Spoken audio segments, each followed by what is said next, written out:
Good morning mga kabakyard. Ito, prepare tayo ulit ng pagkain ng ating mga manok.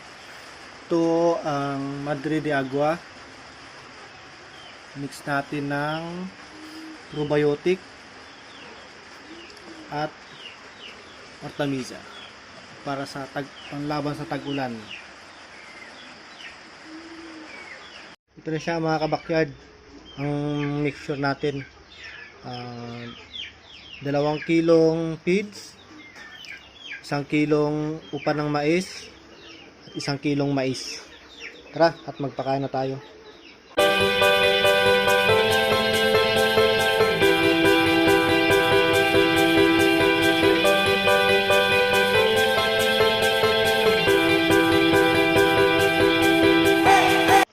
Ayan mga kapamers, kasalukuyan silang kumakain.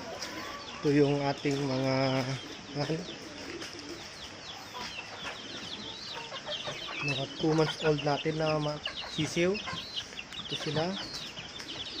Ito pa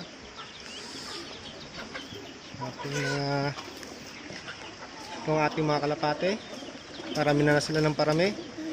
At ito naman yung mga naka-pre-rinse natin na manok. Ayan sila.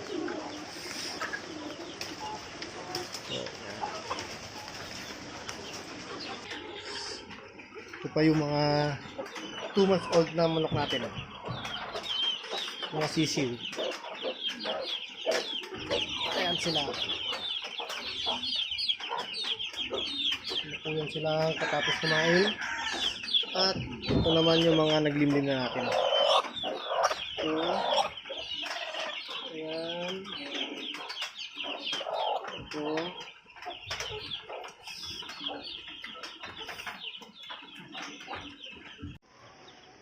At ito naman yung mga bagong hango natin na manok, mga sisiw. 11 pieces sila. Ang breed nga pala ito, kabakyard, Caber Tanaka na to. Ayan. Nakamix na yan. Sige na. At maulan ngayon mga kapartners. Kaya ang ating mga manok prone sa sipon, kaya binigyan natin sila ng probiotic na tuba na may sili, yung permit natin ng 7 days. Sige nga kapartner, at ako'y mag-almusal naman. See you guys, take care always, bye.